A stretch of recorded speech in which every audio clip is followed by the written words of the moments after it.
The cry beneath the suns. The twin suns burned high over the red desert of Talvora. A lone human named Ethan Cole, a cargo pilot stranded after his ship malfunctioned, walked across the dunes with cracked lips and heavy steps. His water supply was almost gone, and the nearest colony was 50 miles away. He kept moving, his boots sinking into the sand, his body fighting both heat and despair. Then, through the shimmering air, he heard something strange, a faint sob.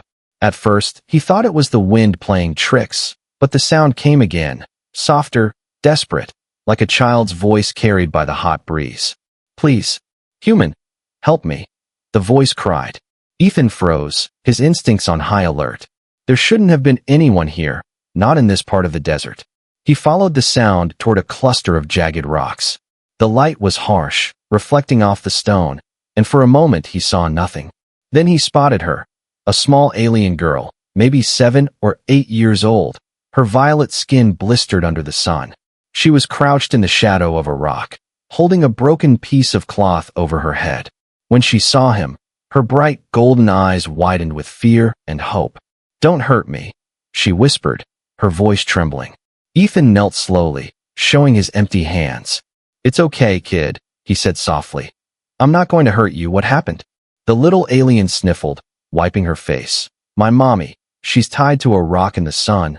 Please, human, can you save her?" Ethan's chest tightened. "Tied?" he repeated, his voice full of disbelief. "Who did that to her?" The girl hesitated, glancing over her shoulder. "The guards, they said she stole water from the dome. But she didn't. She only wanted some for me and my brother." Her lower lip quivered. "They left her out there to burn." Ethan clenched his jaw, his mind racing. He had heard about the alien mining colonies of Talvora, cruel places ruled by corporate overseers who treated native species like pests. He didn't want to get involved, not when he was already in trouble himself. But then he looked at the little girl again, her cracked lips, her trembling hands, and something in him shifted. He couldn't walk away, not this time. "Where is she?" he asked. The girl pointed toward the horizon. "That way, near the big rock that looks like a claw." Ethan helped her to her feet, giving her a sip of his last bit of water. She took it carefully, eyes wide with gratitude. "Thank you, human," she whispered. They walked together under the blazing suns, the sand burning through their soles. Ethan carried her when she got too tired, feeling her small frame shaking in his arms. He could feel the heat radiating off the dunes, and every step made him weaker, but he didn't stop. Something about her voice, soft, innocent, pleading, kept him going. After an hour, they reached the formation she had described. And then he saw it. A tall, dark-skinned alien woman tied to a massive rock by metallic cuffs, her body burned by the sun but still breathing weakly. The sight hit him hard. The child screamed, "Mommy," and ran toward her. The woman's head lifted slowly, her eyes barely open. "Lyra," she whispered. Ethan's heart broke at the sound. He rushed forward, trying to release the metal restraints, but they were fused, locked with some kind of alien magnetic tech. He pulled, pushed, kicked, but nothing worked.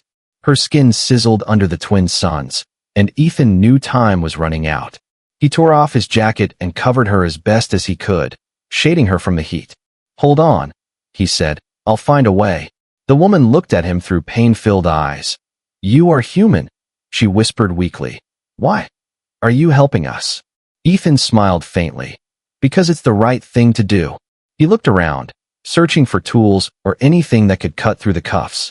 Then he noticed small patrol drones circling far above, watching, scanning. "Damn it," he muttered under his breath. He knew they couldn't stay here long. If the drones reported him, the corporate enforcers would come, and humans who broke the rules in alien colonies didn't get second chances. The little girl clung to her mother's leg, crying. "Please, human," she begged again, "save her." Ethan took a deep breath, pulling his emergency knife from his boot. The blade wasn't strong enough for metal, but maybe he could pry the lock open. He jammed the knife into the small joint of the restraint, twisting with all his strength. A spark flashed, burning his hand, but he didn't stop. The smell of hot metal filled the air. Finally, with a loud crack, one cuff snapped free. The woman gasped, her arm falling limp, but she was still alive. "Just one more," Ethan grunted. "Hang on." He went for the second cuff, but then a shadow passed over the sand. He looked up, and his heart dropped. 3 patrol drones were descending, their red lights blinking, weapons charged. The little girl screamed, clutching her mother tighter. Ethan raised his arm to shield them as the first drone gave a loud warning tone. Unauthorized interference with disciplinary protocol. A metallic voice announced, "Stand down or face termination." Ethan glared at the machines, his hand still on the knife. He knew what this meant. He was now part of this fight, whether he wanted it or not. The woman whispered weakly, "Go, they'll kill you." Ethan shook his head, not without a fight.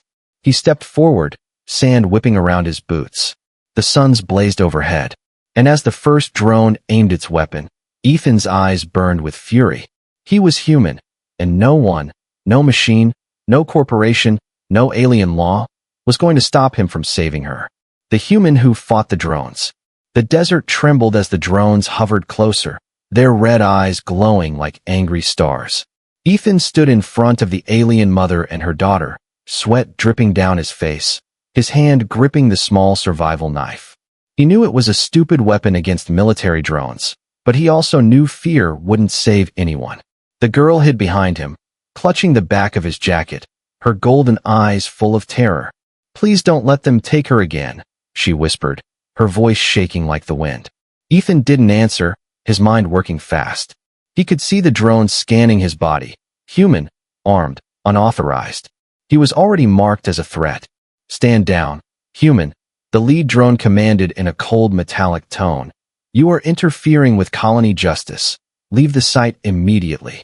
Ethan didn't move. He took one step forward instead, his boots crunching in the sand. He raised his arms slowly, pretending to surrender. But in that same moment, his eyes locked on a broken metal pole lying nearby, part of an old mining structure, half buried in dust. He moved fast. Grabbing the pole, he swung it with all his strength, smashing the nearest drone against the rock. The impact sparked a burst of light, metal shards flying everywhere. The little girl screamed, the mother gasped. The other 2 drones immediately opened fire, thin red beams slicing through the air. Ethan rolled behind a rock, sand exploding around him as lasers hit the ground. He peeked out, his heart pounding, and threw the metal pole like a spear. It hit one drone's rotor, sending it spinning out of control before crashing into the sand. 2 down, 1 to go. The last drone rose higher, its tone sharp and angry. "Resistance recorded," it said. "Human interference will be reported." Before it could fire again, Ethan grabbed a handful of sand and flung it at the drone's sensors. The machine blinked, its targeting system confused, and Ethan jumped. He slammed the knife into its body, sparks bursting in his face. The drone fell with a sharp hiss, smoke curling from its metal shell. Silence returned to the desert. Only the wind and the faint hum of broken machines filled the air. Ethan fell to his knees, panting, his arm burned and trembling. The little girl ran to him, her small hands holding his face. "You did it," she said in awe. "You saved us." He smiled weakly. "Not yet, kid, not yet." He turned to the alien woman, her second cuff still locked, her breathing shallow. The sun had burned her skin badly, and she looked close to fainting. Ethan's heart ached. He crawled to her side, using a shard from the broken drone to pry the lock again. The sharp edge cut his palm, but he kept pushing until the cuff finally broke with a hiss. The woman collapsed into his arms. "Thank you," she whispered weakly. "I thought I would die here." Ethan shook his head. "Not while I'm around." He helped her sit in the shade, then poured the last drops of his water on her lips. The girl hugged her mother tightly, crying softly. Ethan looked at them. 2 lives saved, but trouble far from over. Above the desert, small dots were moving again. He realized those weren't birds. They were more drones, coming fast. "Time to go," he said firmly. "Can you walk?" The woman nodded weakly. "Yes, my name is Nira," she said. "And this is my daughter Lyra." "I'm Ethan," he replied, helping them up. "And we need to move before the next wave arrives." They began walking toward the canyon to the west, where old tunnels led into the rocks. Each step was hard, the heat relentless, Nira too weak to move quickly. Ethan supported her while Lyra carried a small piece of broken metal she called Lucky. They walked in silence for minutes until Ethan spoke. Why would they tie you up like that? Isn't there a cord or something? Nira coughed, her voice hoarse. There is no justice here. Human, this colony belongs to the syndicate. They own everything. The air, the water, even the people. Her tone was bitter, full of pain. They said I stole a water ration, but it was the guards themselves who took it. When I protested, they punished me. Ethan's fists clenched, anger building inside. He had seen corruption before, but never this cruel. He looked at Lyra, her tiny feet leaving faint marks in the sand, and made a silent promise. He wasn't leaving them behind, no matter what. By nightfall, they reached the canyon. The suns dipped below the horizon, painting the sky in purple and gold. The air cooled, and the shadows grew long. They found a small cave inside the rock where they could rest. Ethan set down his backpack and pulled out a small emergency light. The faint blue glow filled the cave. Lyra curled up beside her mother, exhausted. Ethan sat near the entrance, staring out at the stars. For the first time in hours, there was quiet. But Ethan's mind refused to rest. He knew the syndicate would come after him. No human interfered in alien law and lived to tell about it. Still, something deep inside told him he did the right thing. He had saved lives, and he wasn't going to stop now. Behind him, Nira spoke softly. Human, she said, her voice faint. You shouldn't have risked your life for us. Ethan turned, smiling tiredly. Maybe not, but someone had to. She looked at him for a long moment, then said, You are different from the others, Ethan Cole. He chuckled quietly. I get that a lot. The stars outside shimmered like distant fireflies. But far away, in the dark horizon, red lights began to appear again. Search drones, sweeping the desert. The peace was temporary. Ethan tightened his grip on the knife. Tomorrow would bring more danger. But for now, as Lyra slept with her mother safe beside her, he allowed himself one small moment of calm. He didn't know yet that saving one alien mother would set off a chain of events that would change the fate of the entire colony. And maybe the whole galaxy. The woman who wasn't just a prisoner. The night was cold on Talvora, the twin suns gone, leaving only starlight scattered across the endless desert. Inside the small cave, Ethan sat awake, his knife in hand, watching the mouth of the canyon. The faint sound of the wind echoed like whispers from the past. Lyra slept beside her mother, curled under Ethan's jacket, her small hand holding her mother's burned fingers. Ethan couldn't sleep, not with everything racing through his mind. He had attacked syndicate drones. That alone was a death sentence. If they caught him, they'd burn him alive, or worse, use him as a warning to other humans who dared to interfere. But something stronger than fear kept him awake. The image of Lyra crying, her mother tied under the suns, it wouldn't leave him. A soft voice broke the silence. You didn't tell me why you're here, human, Nira said quietly, her golden eyes glowing faintly in the dark. Ethan looked over, surprised she was awake. My ship crashed 3 days ago, he replied. I was heading to the colony at Calth Prime with cargo, water filters and food packs. He smirked. Guess fate had other plans. Nira studied him for a long moment. You risked everything for a stranger, she said. That is not common among your kind. Ethan shrugged. Maybe I'm just bad at watching people die. Nira gave a faint smile, tired, but sincere. Then her smile faded, her tone changing. Ethan, there's something I need to tell you. He frowned. What is it? She hesitated, glancing at Lyra, making sure she was asleep. I am not just a miner's wife, she whispered. I was once part of the Council of Sons, one of the voices who spoke against the syndicate. Ethan's eyes widened. The Council of Sons? The resistance group. Nira nodded slowly. They call us traitors, but we fought for freedom, for clean water, for fair trade, for our children's future. Her voice cracked slightly. They destroyed our colonies, hunted our families, and took our names off every record. Ethan rubbed his forehead, trying to process it. So they didn't punish you for stealing water. They punished you because you spoke against them. Nira nodded again. And they'll come for me. And anyone who helps me. For a moment, silence filled the cave again. Only the faint hum of distant engines could be heard, patrol ships scanning the desert. Ethan looked at her, determination hardening in his eyes. Then we'll make sure they don't find you, he said firmly. Nira blinked, surprised by his tone. You don't even know me, she whispered. I don't need to, Ethan replied. I just know right from wrong. Outside, red lights began to sweep across the dunes. The drones were searching again. Ethan moved fast, packing his small bag. "We can't stay here," he said. "We move before dawn." Nira tried to stand but winced in pain, her legs weak from burns. Ethan helped her gently, his arm under her shoulder. Lyra woke up, rubbing her eyes. "Mommy? Is it morning already?" Ethan smiled softly. "Almost, kiddo, but we need to go now, okay?" The little alien nodded sleepily, trusting him completely. They left the cave, walking through the canyon's narrow path, the sand cold beneath their feet. Every sound echoed, every breath felt too loud. At the top of the ridge, Ethan stopped suddenly. In the distance, a convoy of syndicate vehicles moved across the desert, lights slicing through the dark. "Damn," he whispered. "They're sweeping the whole area." Nira's face paled. "They must have tracked the drone signals you destroyed," she said. Ethan gritted his teeth. "Then we'll have to go somewhere they can't follow." "And where is that?" she asked. He pointed toward the dark horizon where lightning flashed faintly. "The glass storm plains," he said.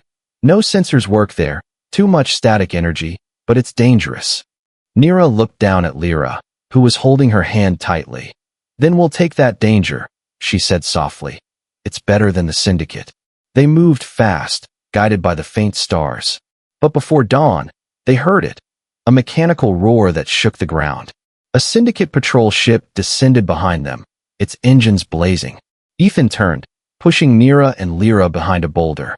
The ship's floodlights swept over the sand, illuminating their footprints. "Hide," Ethan whispered, pulling out a flare gun from his belt. He only had one shot. The ship landed, dust swirling as armored soldiers stepped out. They wore black suits with glowing blue visors, enforcers. One of them scanned the ground, footprints, 3 of them, 1 human, 2 native. Another hissed, "They can't be far. Orders are to capture alive." Ethan clenched the flare gun, waiting. As one soldier approached their hiding spot, Ethan fired. The red flare shot into the air and exploded right in the soldier's face. The man screamed, clutching his visor as sparks flew. Ethan grabbed his rifle and hit another soldier across the helmet. The third fired back, bullets tearing through the rock. Lyra screamed as a piece of stone shattered near her. "Run!" Ethan shouted, covering them. Nira grabbed her daughter's hand and sprinted toward the ridge, her body trembling but strong with fear. Ethan fired the stolen rifle, keeping the soldiers pinned. But more were coming. The ship's ramp lowered, and 2 more squads jumped out.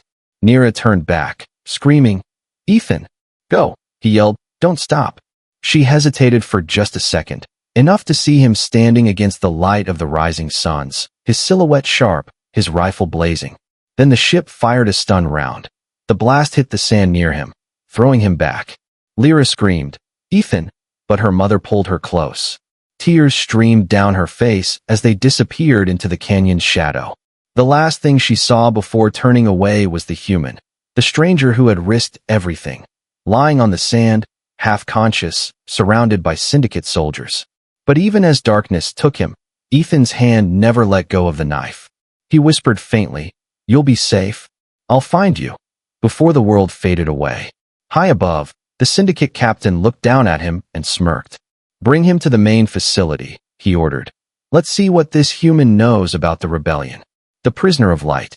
The first thing Ethan felt was pain, a heavy pressure on his chest, a dull ringing in his ears.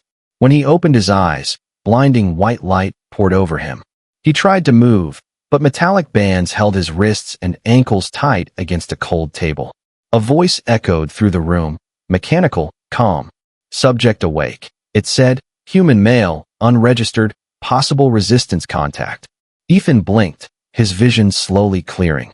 He saw 3 syndicate officers standing behind a glass wall, their pale faces hidden under glowing helmets. One of them leaned closer, his voice filtered through a speaker.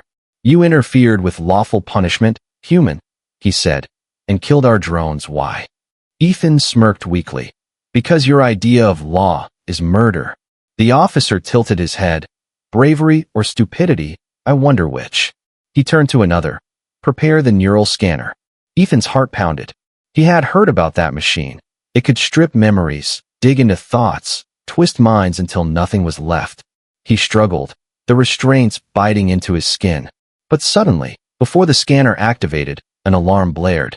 "Security breach, level 3 containment," a robotic voice shouted. The officers froze. "What?" One of them barked. "How?" Before he could finish, the lights flickered red, and the door behind Ethan burst open. A blinding flash filled the room, and smoke rolled in. Through the haze, a dark figure stepped forward, small, fast, and wearing a hood. With precise motion, the figure fired an electric pulse, short-circuiting the control panel. The restraints snapped open. Ethan fell to the floor, coughing. When he looked up, he saw golden eyes shining through the smoke. "Lyra," he gasped in disbelief. The hood dropped. It was the little alien girl, her face fierce and determined. She was wearing a scavenged syndicate vest far too big for her and holding a small blaster. "Hurry, human," she cried. "Mommy sent me." Ethan stared for a second, stunned. "How did you?" "No time," she interrupted, grabbing his hand. "They're coming." They ran through the corridor, alarms screaming all around. Ethan's head spun as he tried to catch up. "Where's your mother?" he asked between breaths. Lyra looked back, eyes burning. "She's not just my mommy. She's the voice of the old council. She found the network again. The rebels are helping us." That one sentence hit Ethan like a shockwave. The rebellion wasn't dead. It was alive, hiding beneath the syndicate's own facilities. He followed Lyra through maintenance tunnels, dodging patrols and security drones. Each turn brought them closer to the outer decks. When they reached the end of the tunnel, they crawled out onto a high platform overlooking the desert. Below them, the twin suns were rising again, painting the metal towers in shades of red and gold. In the distance, smoke rose from explosions. The rebellion was attacking. Ethan grinned. "Guess your mom started a war." Lyra nodded fiercely. She said one human's kindness was the spark we needed. Before Ethan could respond, a beam of energy sliced past them. A syndicate officer had spotted them, shouting commands to others. "Go!" Ethan yelled, pushing Lyra toward the edge where a cargo elevator led down. He turned to face the soldiers, grabbing a fallen rifle. Bullets and plasma bolts tore through the air. He fired back, hitting one of them square in the chest. Lyra reached the elevator and shouted, "Come on!" Ethan dove toward her as another blast hit the wall behind him. They dropped into the shaft, the elevator shaking as it descended fast. The building groaned under the weight of battle, alarms echoing like thunder. At the bottom, rebel fighters were waiting, aliens of different races armed with scavenged weapons. One of them saluted Lyra, "Commander's daughter." Ethan blinked in surprise. "Commander?" Lyra smiled proudly. "My mommy is leading the uprising now." The rebels quickly led them through underground passages until they reached a wide cave filled with lights, generators, and armed fighters, the hidden camp of the Suns. And there she was, Nira, standing in the center, her burns wrapped, her posture strong, her eyes blazing with fire. When she saw Ethan, she smiled, a tired, grateful smile. "You came back," she said softly. Ethan laughed. "Technically, your kids saved me." Nira pulled Lyra into her arms, hugging her tight, then looked back at him. "Ethan, you don't understand," she said. "The Syndicate has something that could destroy every free world in this sector." Ethan frowned. "What are you talking about?" She turned to a holographic table showing a map of the desert. "They're building Project Helios, a solar array weapon that can burn entire colonies from orbit." Ethan stared at the glowing map. "That's insane," he said. "They'll wipe out millions." Nira nodded. "Unless we stop them first." Lyra tugged on Ethan's sleeve, her eyes shining with hope. "Will you help us, human?" she asked. "You already saved my mommy once." Ethan looked at them. The mother who once was a prisoner, the daughter who had become a rescuer, and the rebels who looked to him now with silent trust. He felt something deep inside, a purpose. "Yeah," he said finally. "Let's end this." The cave roared with cheers. But above them, the Syndicate fleet began to move, their ships blocking out the suns. The war for Talvora had begun, and Ethan Cole, the stranded human who once only wanted to survive, was now standing at the heart of a rebellion that could change the fate of the galaxy. The fire of Helios. The rebel base shook as the suns rose again over Talvora. Dust drifted from the cave's ceiling, lights flickered, and alarms echoed through the tunnels. Outside, Syndicate ships filled the sky like a swarm of dark insects, their engines roaring across the desert. Ethan stood beside Nira at the command table, his eyes fixed on the glowing red circle that marked their target, Project Helios. It wasn't just a weapon, it was a city floating in the upper atmosphere, powered by the twin suns themselves. Massive mirrors focused sunlight into a single beam strong enough to melt stone. If it went online, it could burn entire planets. Helios activates in 12 hours, Nira said grimly. We strike before dawn. Ethan tightened his gloves, his body still bruised from the prison escape. What's the plan? He asked. Nira pointed to the hologram. We hit their main reactor node, the beam core. It's buried deep under the platform. Only small craft can reach it. Ethan smiled faintly. Lucky for you. I'm a pilot. Lyra sat nearby, watching with wide eyes, her little hands gripping her mother's sleeve. You'll come back, right? She whispered. Ethan knelt beside her, smiling softly. I'll come back, kid. I promise. She nodded bravely, though tears shone in her eyes. Hours later, the rebels moved through the tunnels to the old hangar where stolen ships waited. Ethan climbed into a small strike vessel, its metal scarred but still flying. The name Hope Runner was painted across the side in faded letters. He adjusted the controls, feeling the hum of the engines beneath him. Nira's voice came through the comm, steady but full of tension. Ethan, once you reach the upper deck, you'll only have one chance. Overload the Helios core and get out before it collapses. Ethan grinned. Easy, right? Nothing about this is easy, she said quietly. But you are human, and that gives us a chance. As the ships lifted off, the desert erupted in explosions. Rebel fighters raced through the smoke, lasers lighting the sky like storms of fire. Ethan's craft soared upward, cutting through the chaos, the twin suns reflecting on his visor. Below, Talvora burned. Above, the floating fortress waited. Inside the Syndicate control room, Commander Varen watched the radar light up with dozens of rebel signals.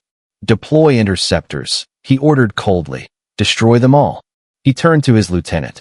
And bring me the human if he survives. The board wants to know why a single Terran can rally half a system. Back in the sky, Ethan dodged through enemy fire, his ship trembling under the force. He twisted the controls, weaving between two Syndicate fighters. Too slow, he muttered, firing both cannons. One exploded in a burst of light, the other spiraled downward in flames. He pushed higher until the silver rings of Helios filled the view ahead. The structure was breathtaking, a giant web of shining glass mirrors, connected by steel bridges and energy pylons. At its heart glowed a massive sphere of burning light, the Helios core.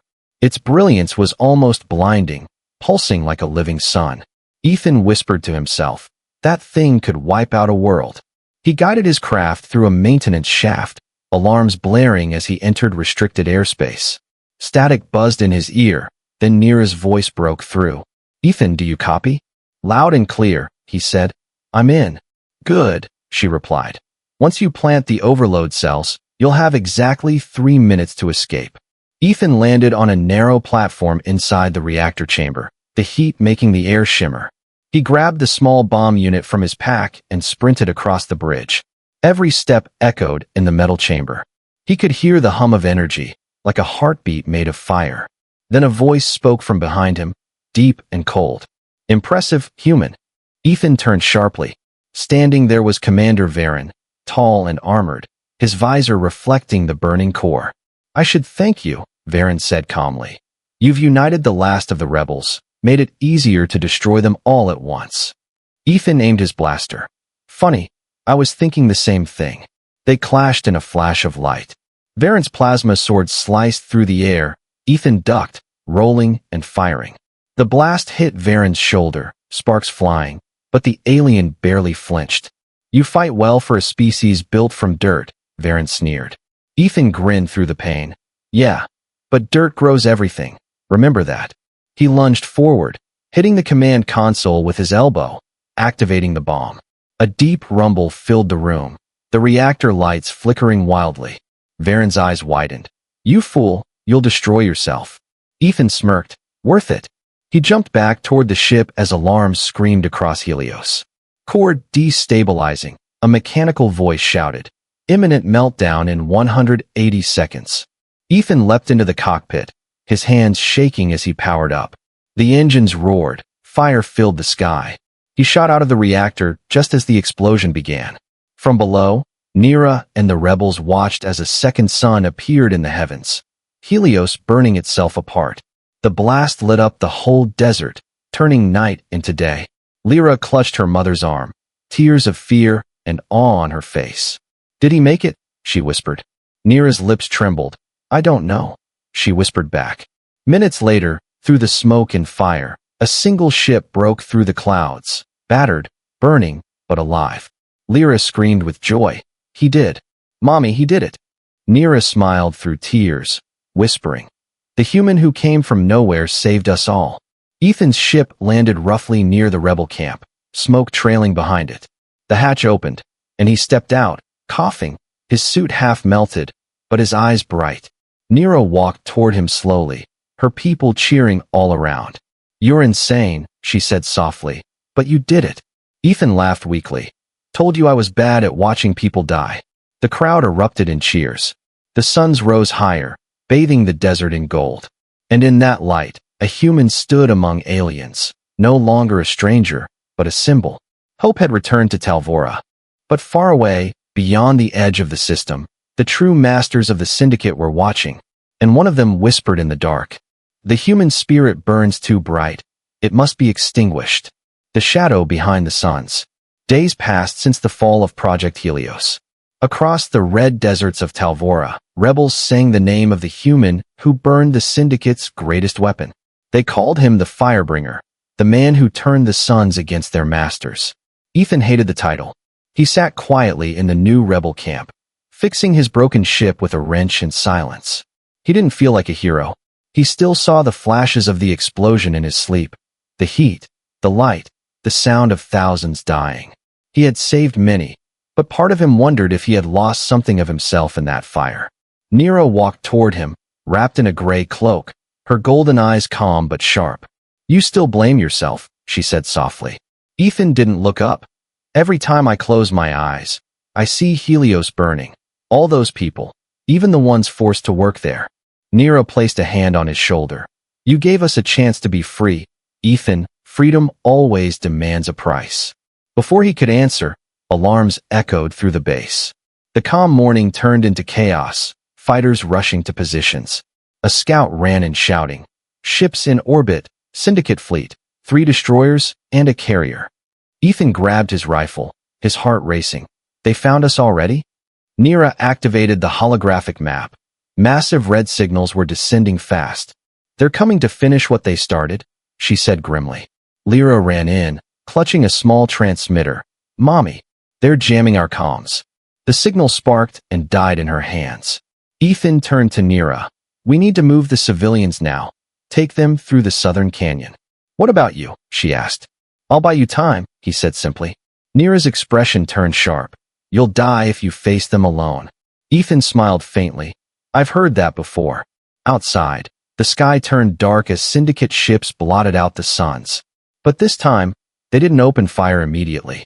Instead, the largest ship projected a hologram above the desert, a tall alien with pale metallic skin and burning blue eyes. It wasn't Commander Varen. This one radiated authority far beyond him. "I am Director Salvain," the hologram declared, "overseer of the Syndicate Board." "Human Ethan Cole," he continued, "you have committed high treason against the unified order of the galaxy. Surrender yourself, and the natives of Talvora may live." Ethan stepped forward, staring at the massive projection. His voice echoed through the comm channel. "And if I don't?" Salvain's lips curled into a smile. "Then we will show your new friends what true sunlight feels like." A rumble shook the ground as one of the destroyers deployed something enormous. A dark sphere covered in silver plates. Nira's eyes widened. "That's impossible," she whispered. "It's Erebus, the anti-sun." Ethan frowned. "What the hell is that?" "It consumes light," Nira said, trembling. "It can drain a star until only darkness remains." Ethan's heart froze. "So that's their counter-weapon," he muttered. "A sun-eater." As the sphere activated, shadows spread across the desert. The warmth vanished, The air turned cold. The suns above dimmed, as if the universe itself was holding its breath. Panic spread through the camp. Lyra clung to her mother, whispering, "Mommy, it's getting dark." Ethan looked at the dying light, then at Nira. "We have to destroy it before it takes the suns completely." She shook her head. "You can't fight it, it feeds on energy." "Then I'll give it something it can't digest," he said quietly. He ran to his ship, the Hope Runner, its hull still scorched from Helios. He strapped in, the engines sputtering to life. Nira appeared at the hatch, her voice breaking. "Ethan, don't go alone." He looked back, smiling. "Hey, I'm human. We're stubborn that way." Lyra's voice cracked. "Please come back, promise." He winked. "You still owe me another teddy bear, remember?"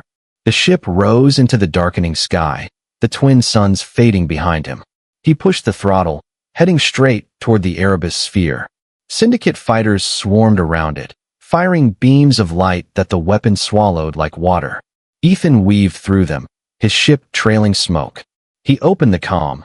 "Nira, listen, if this thing feeds on light, I'll overload its core with something darker." "What do you mean?" she asked, her voice shaking. "I mean I'll crash into it," he said simply. "No," she shouted. "You'll die." He smiled sadly.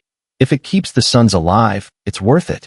He dove straight into the sphere's gravity field, alarms screaming, panels sparking. The Erebus pulsed with shadow, pulling him in.